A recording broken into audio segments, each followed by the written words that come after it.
Hey guys, welcome to the channel. My name is Alex, and today I want to give you a strategy to profit in this current market with options. Now, this is actually so easy, guys. By the time you're done with this video, you're going to be ready to jump in and start making money literally tomorrow. But there are some very important things you should know when implementing this strategy. And the first thing is we got to fix your mindset, because a lot of you are permanent bulls and it's just not natural for you to short a stock or index, right? And a lot of you are in this buy the dip mindset, right? And you're so used to it, but at this point, a lot of you guys are realizing, holy crap, buying the dip is not working. So what are you going to do to adapt? This is what separates good from the best, or good from the average. You have to be adapting to the market conditions. So I'm going to help you develop a solid plan here so you can start making money as soon as you're done with this video. So if you do enjoy this strategy video, make sure you drop a like on it and make sure you subscribe to the channel for more videos like this. That being said, we're going to go ahead and get into this 5-step mini system you can start using literally tomorrow to start making money. And it's super simple, super easy. Even if you're a beginner, you can actually start doing this and making money right away. Okay, so first step, that's going to be step number 1. Find a high beta stock. How do you do this? Go to Yahoo Finance. Now, I recommend this one. Why? Just because I know everyone has access to it. So you're going to go here, and you're going to look up stocks with a high beta. Now, just in case you don't know, beta is how volatile you are in relation to the market. So a beta score above 1 means you're more volatile than the market. If you have a beta score below 1, you're less volatile than the market. So Tesla, for example, has a beta of 2, which is considered very high.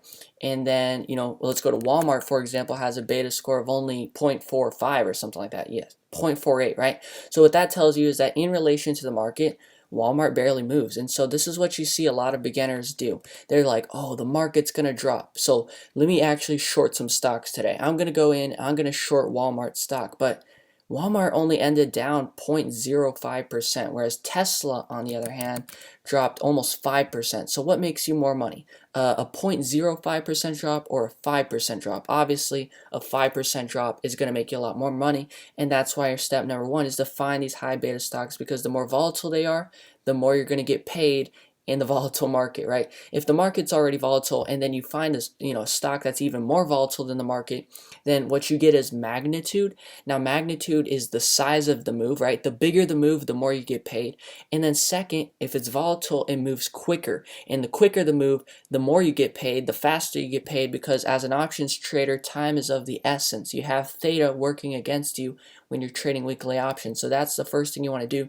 Find a high beta stock that's going to move even faster than the market, and Tesla is a great example of that, and that's actually why we've been short of it. Well, that's not like the only reason we've been short of it, right? But I'm just giving you an example. That's one of the reasons why we've been short of Tesla stock over frickin' Walmart stock, right? I mean, it's a super easy mistake to fix if this is what you've done, right? If you go, oh, look at the Walmart contracts, they're only, $1. Yeah, there's a reason why they're only going to be 30 cents or $1, because they're not as profitable as something like Tesla, because Tesla's going to move a lot more, right? So don't think about the price of the option. Think about the quality of the option, okay? Tesla can make you a lot more because Tesla's going to drop a lot more than Walmart. You see what I'm saying? So hopefully that makes sense. That's going to be your first step in trading this crazy market we've got. Second step, avoid strong stocks. Let me show you how to do this, guys. We are rolling. I'm going to show you no BS in this video, okay? The first thing you want to do is look at the market, okay? Look at all the stocks. Now, you could see today almost every single stock drops, and that makes sense because the market dumped, 100 points almost, right? And so you are going to find irregularities here. For example, Google actually ended 22 points higher on the day. And so what does that tell you? That this is one of the strongest stocks in the market right now, if not the strongest, because even though every single stock dumped off today, Google managed to actually end up positive by 1%. Okay, so that's pretty damn impressive. And that's another key takeaway from this video, is that that's actually a really strong stock, and this is going to be one of the first stocks to recover from this pullback, this recession, this correction, this crash. I mean, whatever you want to call it, we can call it whatever we want. It doesn't matter. The point is the market's dropping, right? And this is going to be the first one to rebound, probably, right? And we're seeing that here. This is early confirmation we're getting, and so for example, let's say this correction's over in 2 weeks from now. A lot of people, they're going to be looking to buy Tesla.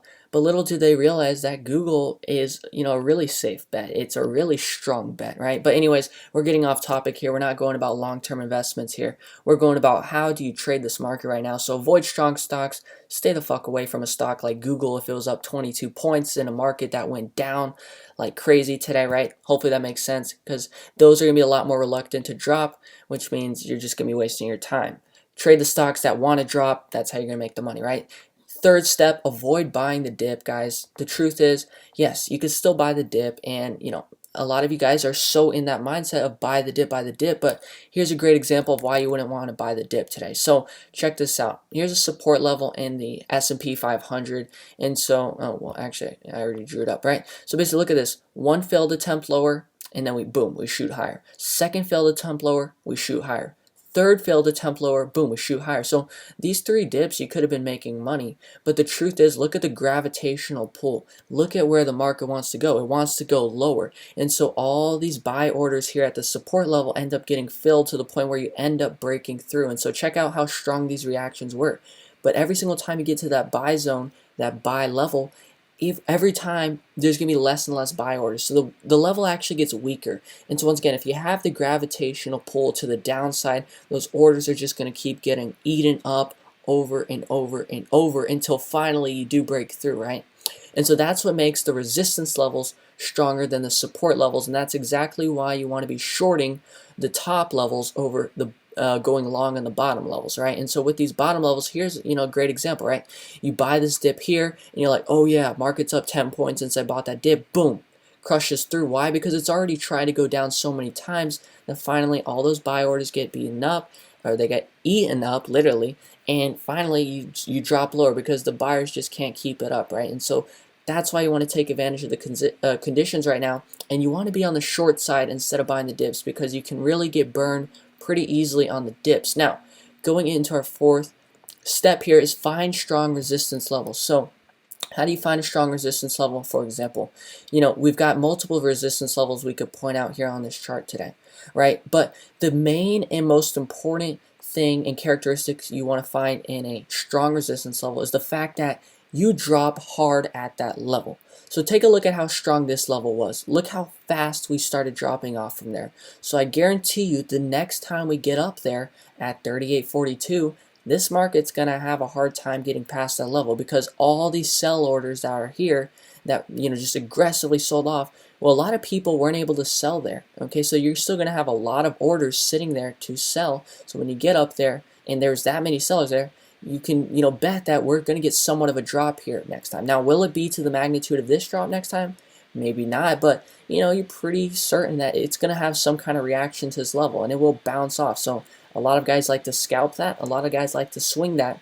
It just depends on the market condition, but that's exactly why you want to be shorting the bounce, because that's an aggressive sell-off, where this is a support level, and so next time we dip to the support level, we might get support, we might actually go higher, but look at how short-lived this bounce is in relation to the drop, right? It's a lot smaller than the drop, and that's why you want to be on the short side currently.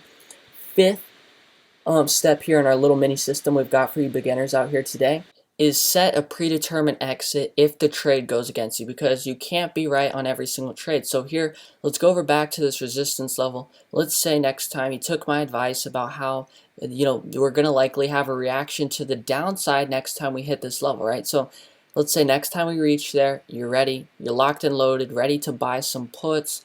And so, okay, you get in, you're confident that this thing's actually going to go down, but it actually breaks out on you. So you're wrong in the trade, the market's about to rocket higher, well, you need to cut your loss there. And so, you can determine what exactly is your loss potential, and where would you be comfortable accepting that loss, right? And some people have more risk tolerance than others. Anyways, I don't want to dive into all that. That's going to be, way too long of a video if we go and dive into all these topics in detail. That's why we have a trading course where I teach you everything in detail. But today I'm trying to help you guys out with some of the basics you need to know here. Now, let's say you break out. Well, here's another resistance level actually, right? So a lot of people, they see a breakout on them and they're like, oh my God, let me sell for a loss right here. But sometimes it'll go just a little bit past where you wanted and boom, then it'll reverse, right? So you have to decide for yourself. Do you want to cut that loss immediately when you're wrong in the trade, or do you want to give it some wiggle room, give it a little more time because you trust in what you're doing, right? So everyone's different, but you want to set that loss target, like hey, if S&P 500 gets here, I will cut that loss no matter what, right? Set the loss and go through with it.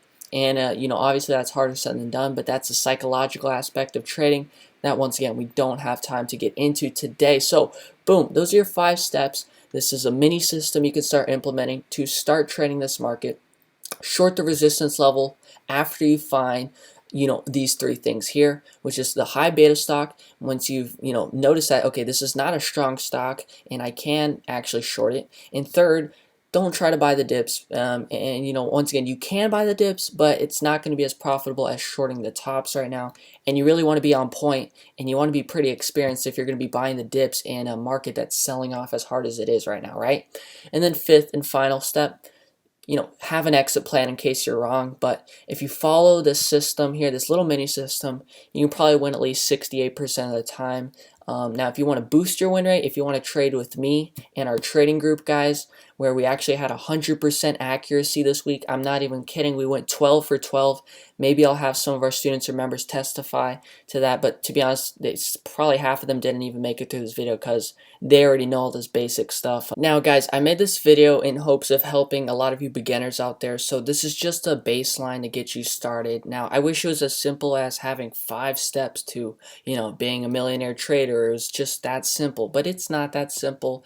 And so markets are dynamic, so you have to have a dynamic system, and that's really just 5 to get you started. But there's a lot more to learn, so if you want to learn how we do this, how we nail trades so consistently, join our trading group, check out our website, guys. Schedule a 20-minute call if you have any questions. But at the end of the day, what I really want is for this video to resonate and help some of you guys out there. So please let me know if you're a beginner and you found this video useful, because sometimes when I go over this beginner level material, I feel like I'm wasting my time, but that's only because I already know this stuff. But I was thinking, if I was actually a beginner, this would probably be extremely helpful to me.